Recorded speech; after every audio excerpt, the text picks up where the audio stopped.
what I've seen is bravery and defiance and sacrifice beyond anything I could imagine. And it is indeed unbelievably inspiring. And if I were to feel any guilt when people say thank you to me, I'm not doing anything. You're the one who's putting your life on the line for all of us who are further west of you.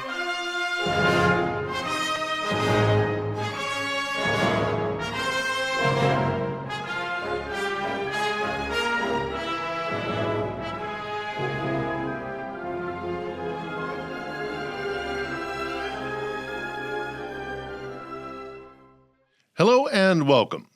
As this war now grinds into its fourth year, there are still many concerned private citizens from around the world who travel here bringing vital aid. And our guest this week is one such person, Dr. Eldred Harrington. She's an American living in London who's been on several such trips. And so we discuss what that's all about, how it's done, what is her motivation. But additionally, we talk about how important it is not only that they are bringing that aid we mentioned, but also that they're coming here to see for themselves, learn lessons, and have important conversations.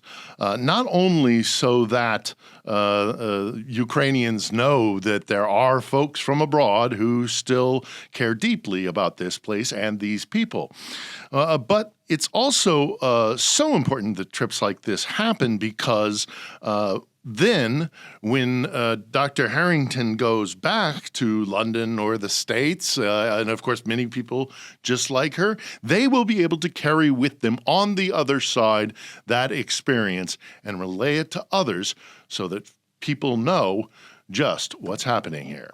So, Dr. Eldred Harrington, or Ellie, thank you so much for taking some time out of your day to talk to us. I wanted to do this while your trip was still fresh in your mind, but we will have recorded this quite some time before we air it, just so our viewers understand that. But you have just returned from a trip to Ukraine, and I want to hear about that story. Tell me how you got involved in the delivery of primarily vehicles, it's my understanding, but provisions for Ukraine. How did you get involved in this effort? It is the third trip I've made this year, and always with four-wheel drive trucks filled with medical equipment and supplies, which come from Europe. So it just is a matter of driving from a European city, Helsinki in this most recent manifestation, and down into Ukraine. And some of the reasons I got involved are personal, but they're also political, if you like. So the first reason is my extended family by marriage is Ukrainian. So I have grandsons who are Ukrainian, Australian, daughter-in-law who's Ukrainian, a fellow parent-in-law who's from Chernihiv. So means something to me there. But also within my own family, my grandfathers served in World War I and World War II, and they would have seen this war and would have known exactly what the risks are for me sitting in London, but also for Americans in America, what a larger scale war could mean in terms of involvement. And then I also think that the cause is righteous. This is a wholly unjust war, and simply showing up with aid and showing solidarity is a simple thing that anyone can do. And I think there's a moral imperative to do it. So you can bring aid, but you can also bring fellowship and friendship. And certainly friends of mine who are Ukrainian, who live here, friends of mine in Ukraine appreciate it. They appreciate that they're not alone in this fight. Yeah, I think you're 100% right. And I also think it is well worth mentioning that both World War I and World War II, of which your grandfathers fought in, also had the roots of that conflict kind of in this area, this little triangle that exists between the Baltic, the Med, or the Adriatic and the Black Sea. And it didn't work out real well for Americans when they desperately tried to ignore that conflict has a tendency to spread. As a matter of fact, and I don't know if you had any chance as you were transiting out of the country or coming in, but if you go to the Lviv cemetery, there are 3 American volunteer airmen.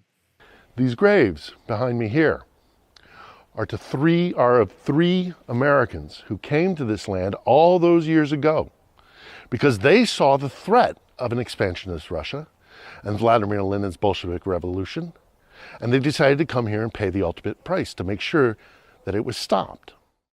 Who, after the First World War, recognized the threat from a resurgent, aggressive Kremlin and died fighting against the Soviet Russian-backed fight, and they are forever interned in Ukrainian soil. So I don't think we can ignore it that way. And I mean, it sounds to me like this is emotional to you, that this is personal, that this isn't just an abstract idea. Talk to me a little bit about that as you were Well, you mentioned the cemetery in Lviv. So my very first trip, I went to Lviv and I went to that cemetery. So you were talking about the older cemetery, but right next to it is something called the Field of Mars. And this is where all the fallen soldiers from Lviv are buried.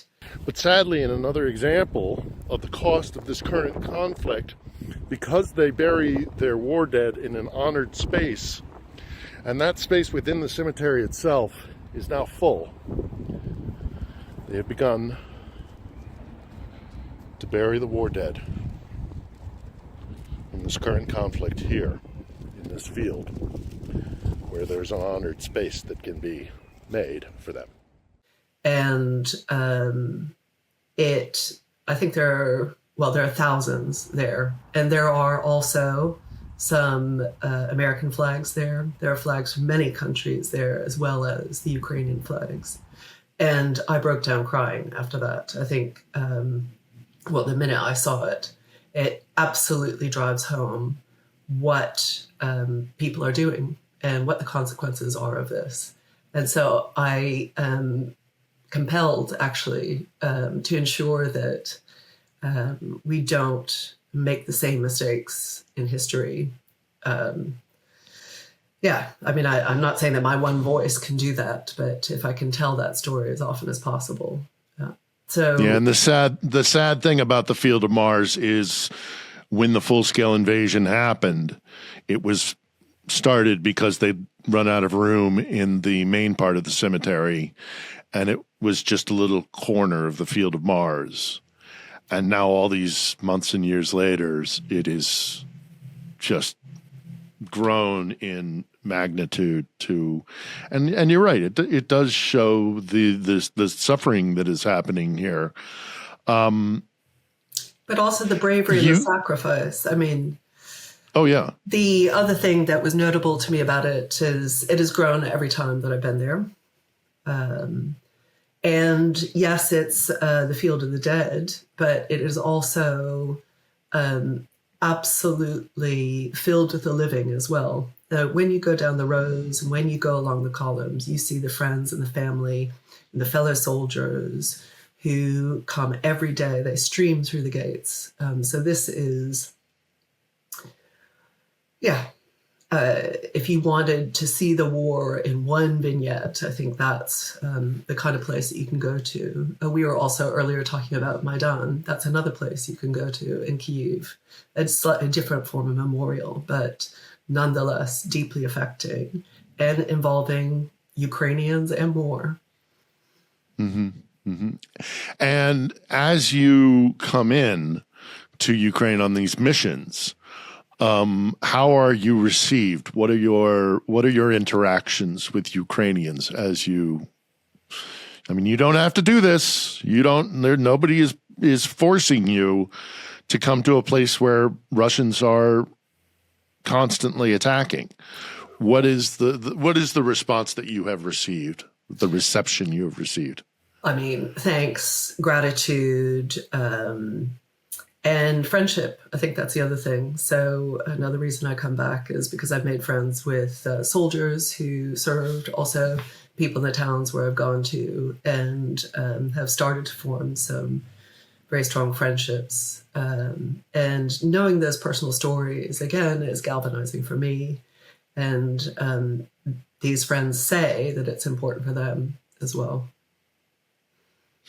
How difficult is this journey? You say this last iteration you came down from Denmark. I hate that. I'm sorry, Finland from Helsinki. You said sorry. Yeah. I hate that border. I hate the Polish-Ukrainian border. It is never an easy thing coming in or going out. Talk to me a little bit about the kind of functionality of how you get these vehicles and this equipment entered into Ukraine and then properly distributed to the right people. What are the nuts and bolts of this process? Yeah. First of all, there are many charities that do this, and people listening, many of them might have also done this themselves. So I've gone with a couple of different charities. And by the way, the border from London, where I'm speaking to you now, is only about 15 hours away, which should tell you. I mean, you could do it. You could drive in a day. In fact, I know people who have. So the first time I did it, I raised money for the charity, raised enough money, thanks to my friends, to buy 5 four-wheel drive vehicles. I couldn't drive them all at once. I promise I'm only driving one at a time. The idea is to get ones that are kind of towards the end of their life. Perhaps I think the most dangerous thing that I've done in this is to drive through Europe in elderly vehicles. The border, I mean, we all expect bureaucracy. So when you get to the border, you have, in this case, I've always gone through the Polish border, the Polish customs and passport control right up against Ukrainian customs and passport control. They are rigorous. You have to have all your paperwork in order. And yes, EU rules definitely apply on the Polish side. And the Ukrainians are also very careful about who and how people come into the country. So I think I've been lucky that it hasn't been too painful, in part because some of the people I've been going with have been doing business in Poland and Ukraine for decades. So this is also a matter of business to them. It's bureaucracy, it's long drives, but it's absolutely worth it.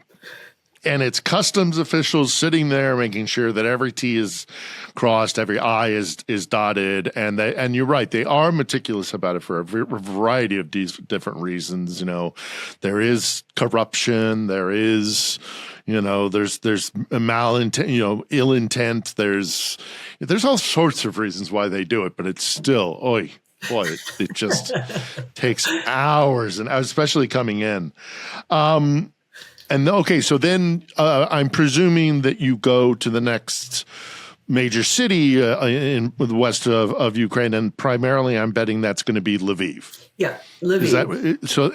And then is that where you do the handoff, or do you continue onwards? So I have done handoffs in Lviv and Kyiv, and typically the handoffs happen to particular brigades, particular commanders, obviously local hospitals, but there are even distribution points beyond Lviv and beyond Kyiv. The charities have relationships in the country. They know who needs what. They ask for things. They also, in some instances, source some of these things. For example, medical equipment that's specifically needed.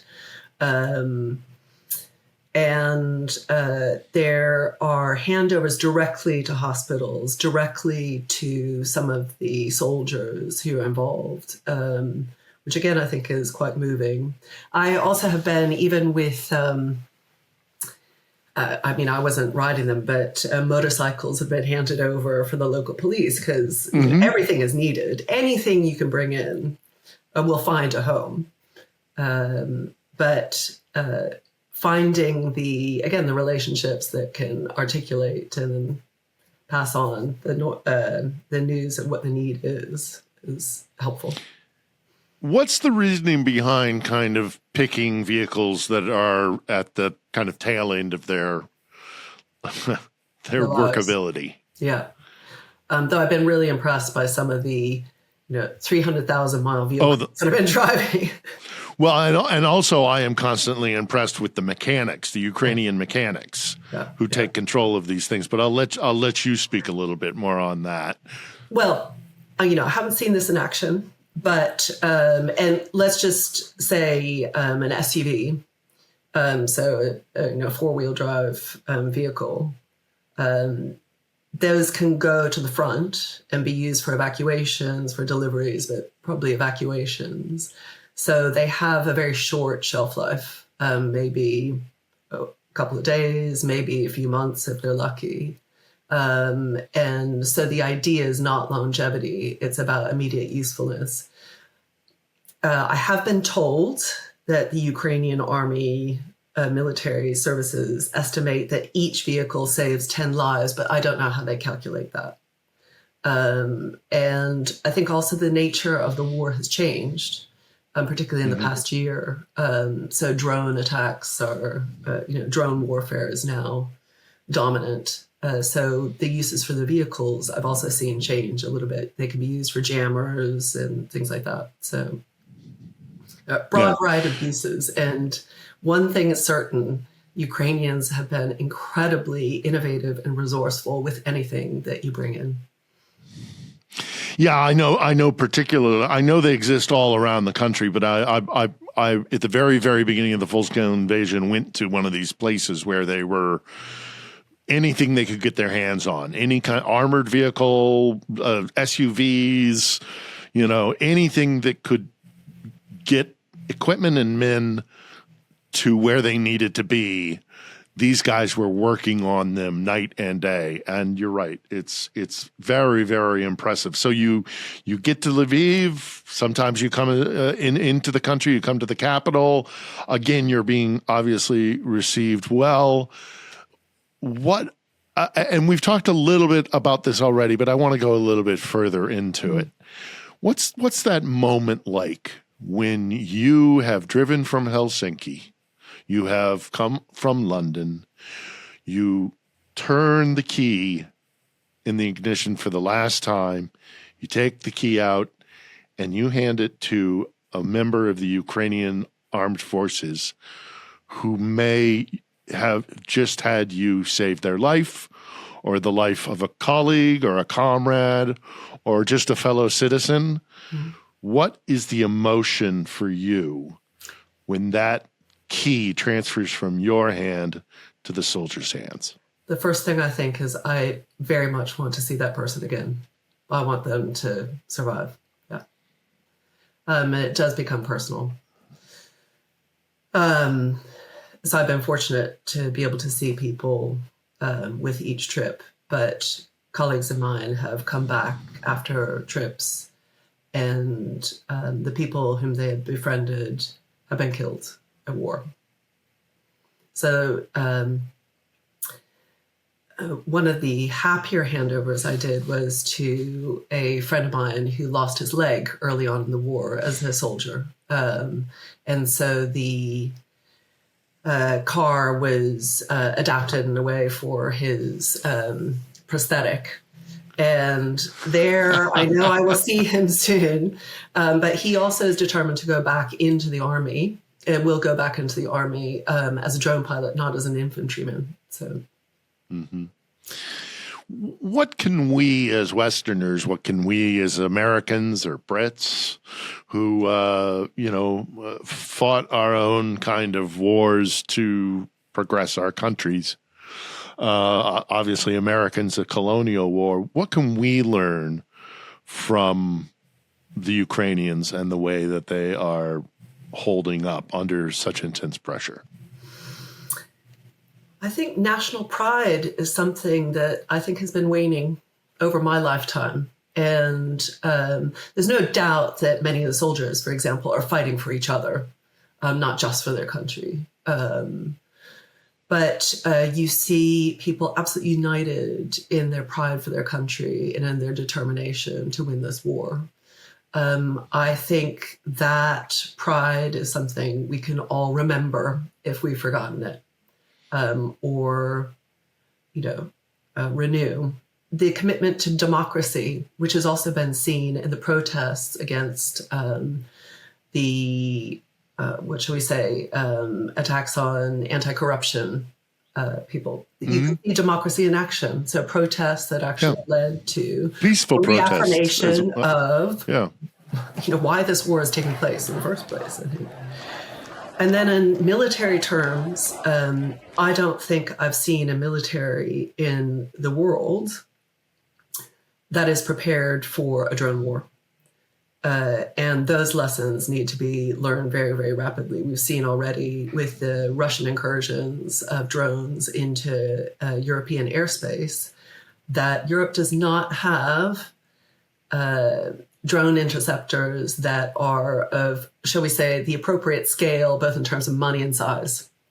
So the nature of war has changed, and the Americans, the Europeans, anybody in the Pacific needs to think about that very, very carefully. So I know people are, but I think some of our procurement chain, some of our military thinking is not oriented around that.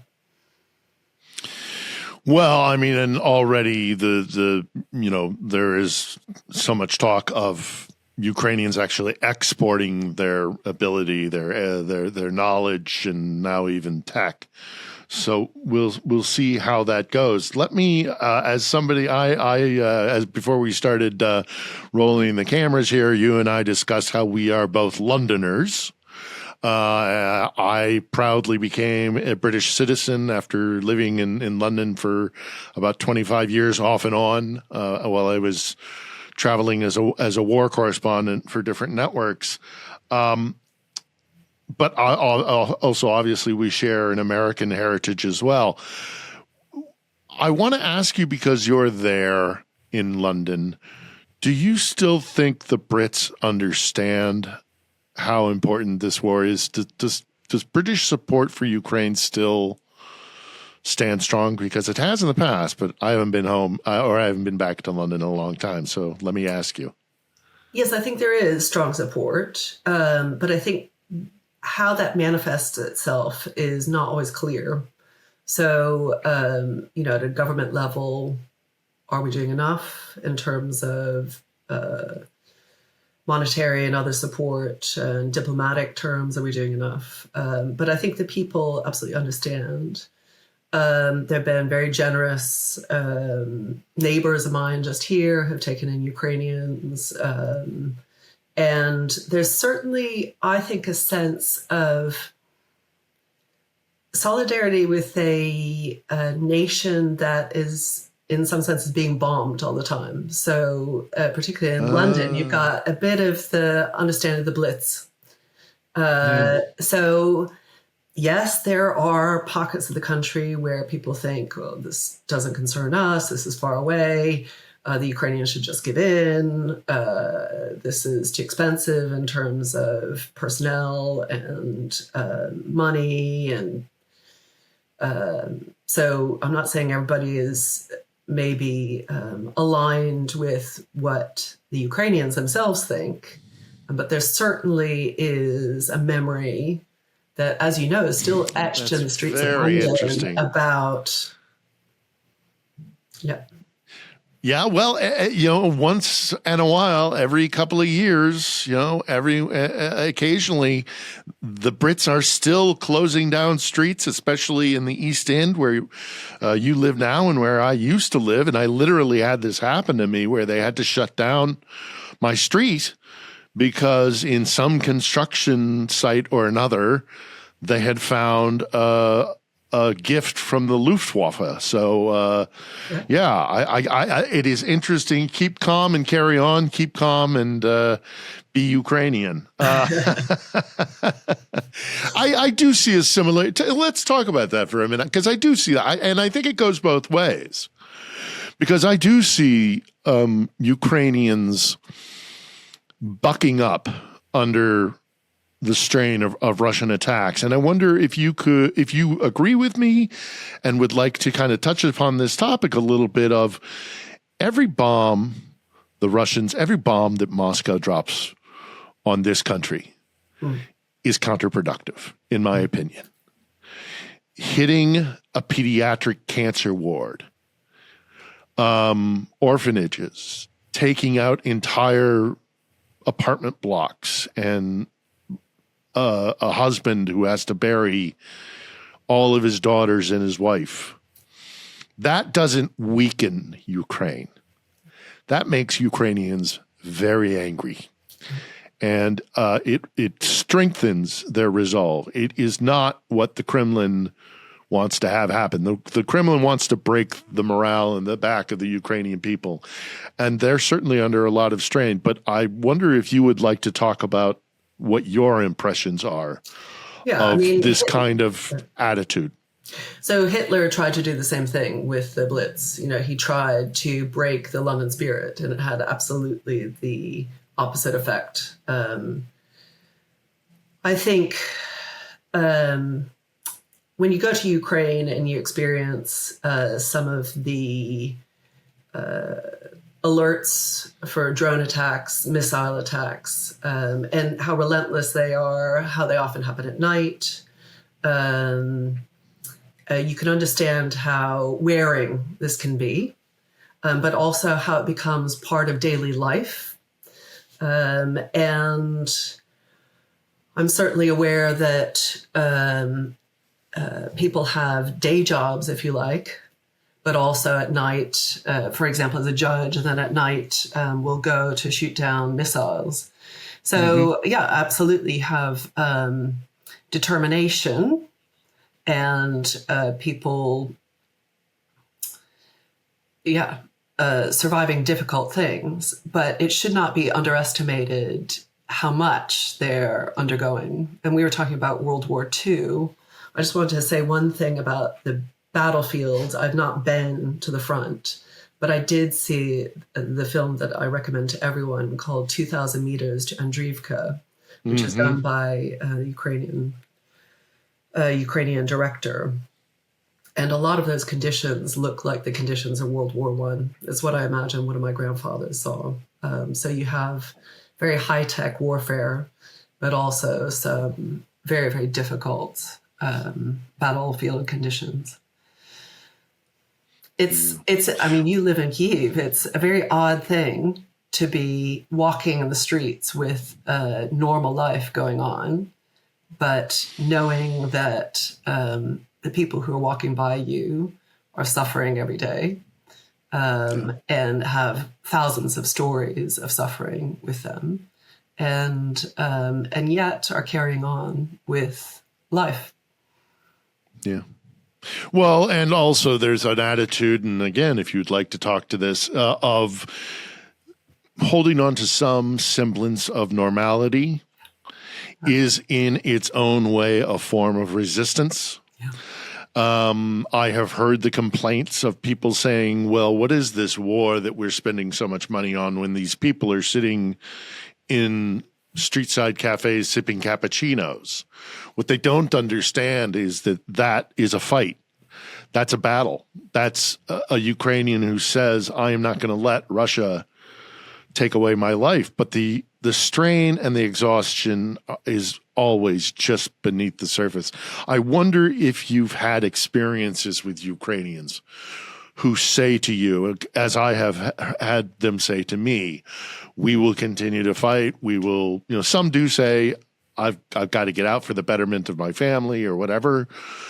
But, I hear more than anything else that I'm going to I'm not going to let the Russians steal my life away from me. And again, this is resistance. Life is resistance. I wonder if you have had these same conversations, and also with the realization that pain is never really very hard to access. It's right beneath the surface. I'm curious your thoughts on that. I mean, why is this war being fought? So that people can go out and exercise their freedoms, which includes normal life. So I think just going to cafes, just having conversations is part of the purpose, in a sense, of the war. So I think everybody understands that. I think one of the things that I have seen, and this is a conversation I had with a friend of mine who is from one of the frontline cities. This person joined a brigade, but then for a number of reasons was sent further in country, away from the front line, where they still serve.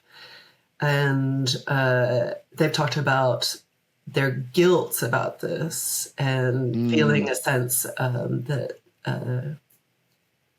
they were given an opportunity that other people weren't given.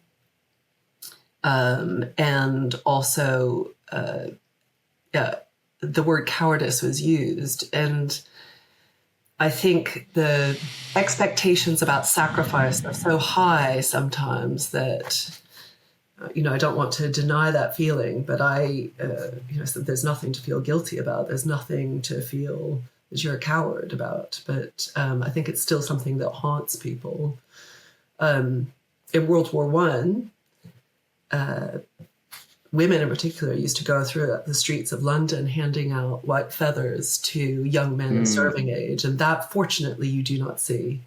But I have had some soldiers talk about who lies outside the borders, talk about people who choose not to serve. So I think there are complex things there. I agree with you, and I think there's also two other factors that kind of weigh on either end of the spectrum there, and that is, yes, I've heard resentment from soldiers who are saying we are bearing a larger share of the burden. We're carrying more of the burden, and I've also heard the argument of survivor's guilt.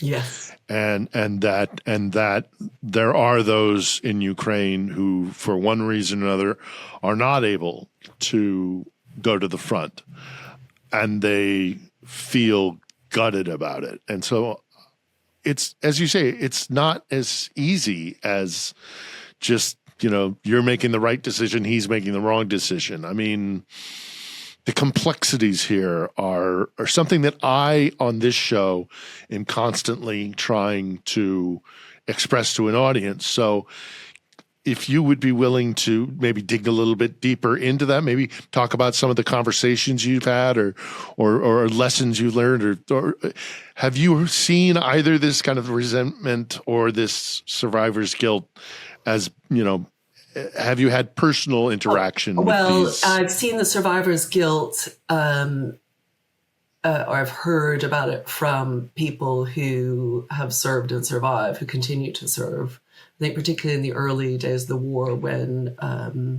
equipment was not very good. I'm not saying that there isn't too much death happening now, but I think the early days of the war, so I've spoken to several soldiers who have tried to save their friends, their fellow soldiers, and the guilt that they feel not having been able to save that person, and the guilt of surviving. I think there's another thing that maybe should be mentioned, and that is where in battles of the past you might have had, let's say, 10 men in a trench. In many of the battles now, you have one person in a trench with the understanding that they will not come back, and how that conversation happens within a brigade, I do not know. That must be an incredibly difficult one to have. I mean, impossible for me to imagine.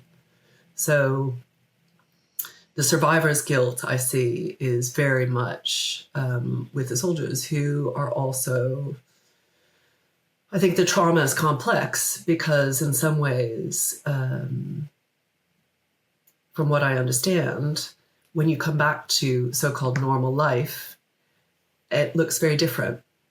And going back to the front, going back to service sometimes is easier than trying to live in normal life. And certainly friends of mine who've been disabled by the war want revenge. They want revenge for the people whom their friends, whom the Russians killed. And they also want revenge for their own injuries, and want to find any way in which they can serve again. Yeah. Yeah, I've seen that too. But, you know, while we're on the topic of people who have been disabled, who have lost limbs, horrible injuries. I've had the privilege of going to the Superhuman Center out in Lviv in particular. I don't know if you've done that as well, but you see men walking down the street in every city in Ukraine with missing arms, with missing legs. But it has been my experience, especially out at the Superhuman Center, that there is still such a passion and a fire and an esprit de corps and just a sense of, you bastards may have taken my arm, but I'm still here, and I'll find a way to fight you. Yeah. I mean, that to me is so inspiring, and it is rare for me to find people who are despondent, even after having suffered those injuries. And again, it's just an opportunity for you to, if you'd like to, expound upon that. What I've seen is bravery and defiance and sacrifice beyond anything I could imagine. And it is indeed unbelievably inspiring. And if I were to feel any guilt when people say thank you to me, I'm not doing anything. You're the one who's putting your life on the line for all of us who are further west of you, if you like. So,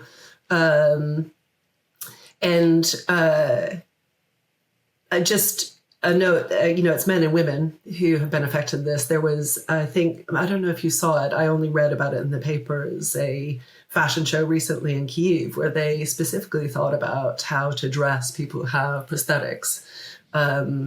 Unfortunately, my understanding is that there are 80,000 people at least in Ukraine who have some form of prosthetics. Though when I asked a soldier friend, he said, I think you'll find it's over 100,000. So I see varying estimates, which, sadly increase. But I've also seen humor with some of these injuries. Yeah. So, yeah.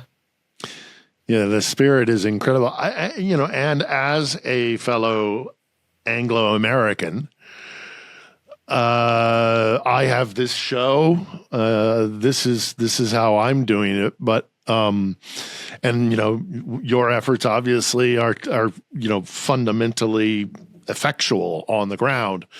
But I want to talk a little bit about what you think we can do to get this message out to our fellow Americans, our fellow Brits, that the Ukrainians are fighting beyond all, expectations, and their strength is so inspiring. How do we get this message out to people better, do you think?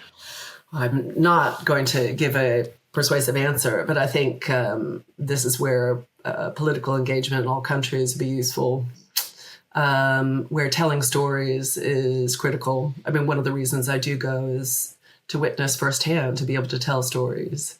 Friends of mine hold events, so constantly bringing money, but also fellowship and reminders of culture to people who are here. I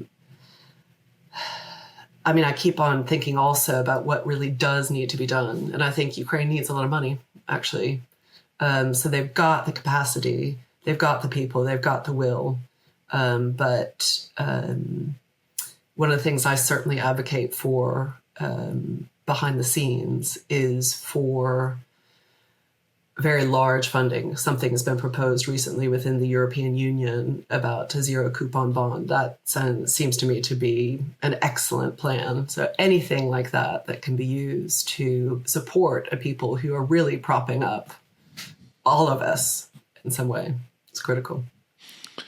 Well, without them, every single country's military expenditure would increase significantly, I believe. So, do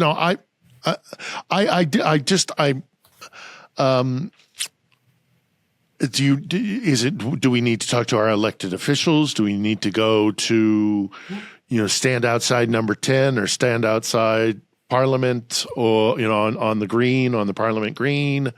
Do we have to go to the Hill? What, as somebody who's in this struggle and has solidarity both with the Ukrainians and with one another as we try, and or is it telling stories? And is there a story you'd like to tell? I mean, all of the above, right? And also I think some closed door conversations, because there are things that people, elected officials will say in public, and then things that they maybe will say in private. So I think, which is an interesting feature of the war to me, if I think about, Reagan Republicans, for example, would have been absolutely of one view about this war, but that's changed somehow. Or, Eisenhower Republicans. On the left, there's similar ambivalence, isn't there? So, yeah. So yes. You probably have several, but is there a story you could relay to me that kind of, you met a Ukrainian, you sat down, you had some coffee, or you went for a meal or whatever it is, or just had an interaction with someone on one of your trips that you then take back, and when you are talking to others, you say, I know this guy. I know Igor. I know Svetlana. And Svetlana and I sat down for some tea one night, and she told me this, and it is something I think others need to know as well. Tell me a story. I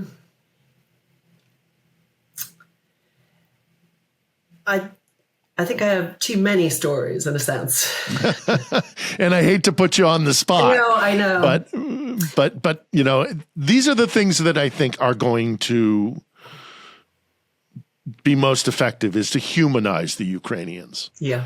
So, because otherwise Moscow, I'm giving you time to think of your story. But I also do want to make the point that Moscow, if we do not humanize Ukrainians and take control of the narrative, then Moscow will and has been doing so. So we need, it is my belief on every turn, try to humanize Ukrainians and make people realize that these are people worth aiding and giving every assistance we possibly can.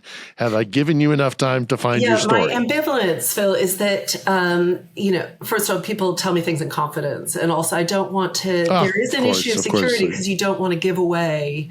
Identities of people. So that's one of the hesitations I have. And I've tried to tell a couple of stories as we go along. One thing that really got me, so I'm a mother and a grandmother. One of my friends joined in 2022 when she was pregnant with her second child. So she joined to serve when she was pregnant with her child.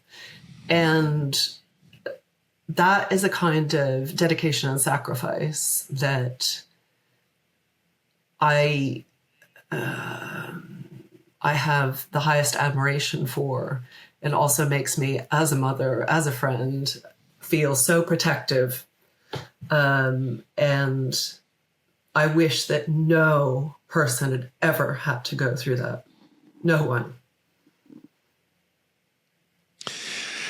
And those kind of stories, not to diminish them in any way, shape, or form, is almost every single person in this country has a story of that kind of nature. Yeah.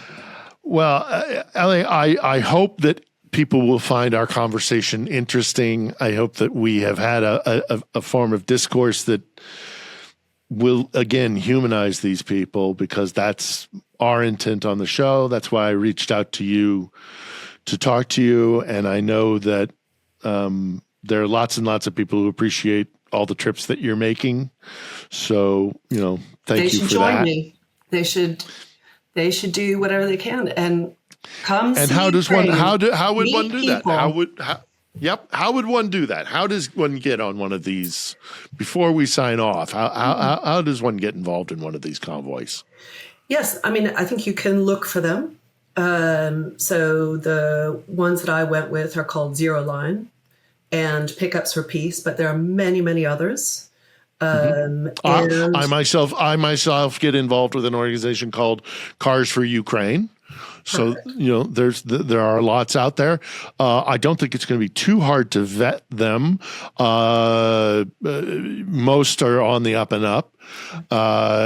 We will include, with your permission, links to any of these organizations that you would recommend, and we'll include that for our audience in the description below. Ellie, we could obviously talk a lot longer, but we will draw it to a close. Again, I thank you for what you do. I thank you for taking the time out in my lovely, probably gray and rainy London, but nevertheless a city I love very much. And keep spreading the message there. Thank you for inviting me for spreading the word. You know what I love, by the way, before we go? Just outside of the Ukrainian embassy in Notting Hill, there is a statue to Volodymyr the Great, who many may or may not know was actually the one who brought Christianity to the Slavic world through Ukraine. So anytime I'm in London, I always try, aside from the fact that some of my favorite pubs are out that way, I always try and stop by and pay my respects to Volodymyr. And I hope upon occasion when you go to a function at the embassy or something, that you will likewise pay my respects. Indeed. Dr. Eldred Harrington, Ellie, thank you very much for taking the time to speak to us today. We will stay in touch, and anything that you would like to convey on my platform or convey through what we do here at On the Edge, we would happily stay in touch and do that with you. So thanks for your time. Well, my gratitude to you, and may Ukraine win. Slava Ukraini.